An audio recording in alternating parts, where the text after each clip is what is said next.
দুজন বন্ধু প্রায় একসাথে বসে আছে, তো তারা কেন বসে আছে আসুন জানা যাক। ভাই আসসালামু আলাইকুম। ওয়ালাইকুম আসসালাম ভাই, বলেন। ভালো আছেন আপনি? আলহামদুলিল্লাহ ভাই, ভালো আছি। আপনার একটা প্রশ্ন জিজ্ঞাসা করার ছিল। হ্যাঁ ভাই, বলেন।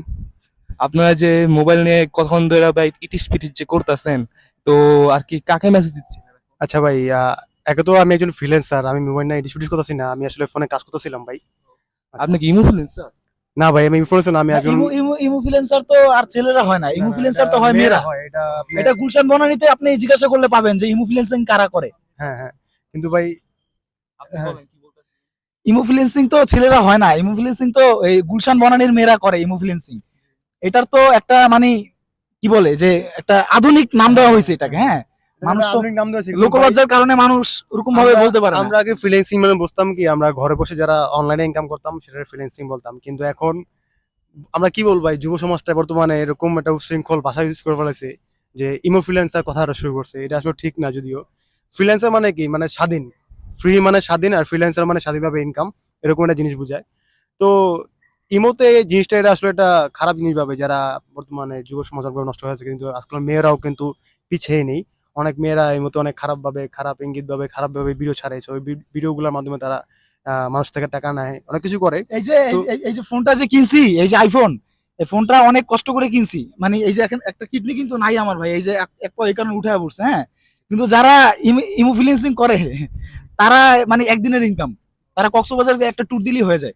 ঠিক আছে। আসলে ওটা ওটা একটা ব্যক্তিগত ব্যাপার ভাই, এইসব প্রশ্ন নিয়ে মানুষের ঘাটাঘাটি না করা উচিত, কারণ এটা যার যার ব্যক্তিগত ব্যাপার। কিন্তু আমাদের উচিত কি, আমাদের যুব সমাজটা, আমাদের সমাজটা, সবার একটা সাবধানতার মধ্যে থাকা উচিত, যাতে সবাই এরকম অকারেন্স, খারাপ জিনিস, কারণ পরবর্তী আগামী প্রজন্ম যেগুলো আমাদের আছে, এগুলো দেখার পরে কিন্তু আমাদের আগামী প্রজন্মরা একটা মানে হুমকির মুখে যাবে। তো আমাদের উচিত সব জিনিস থেকে অ্যাভয়েড করা।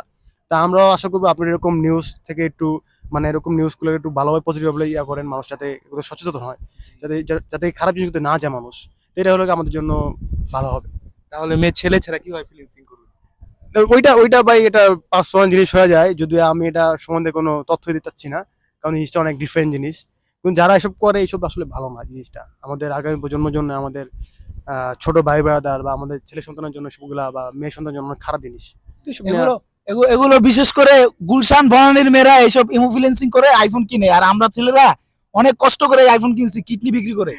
বিশ্বাস করেন, কিডনি বিক্রি করেই কিনছি। দুজনের কষ্ট মিলিয়ে তো একটা iPhone হয়।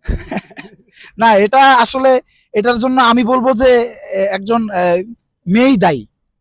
তাহলে কেননা তারা যদি এটা যদি তারা যদি এই প্রলোভনটা না দেখায়, তাহলে যুব সমাজটা আজ ভালোই থাকতো। ভালো কথা।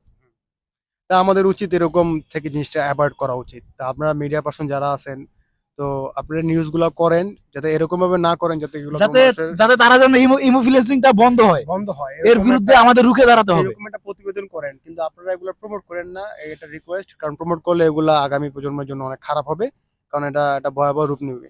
তা আশা করি আপনারা পরিবর্তন করবেন।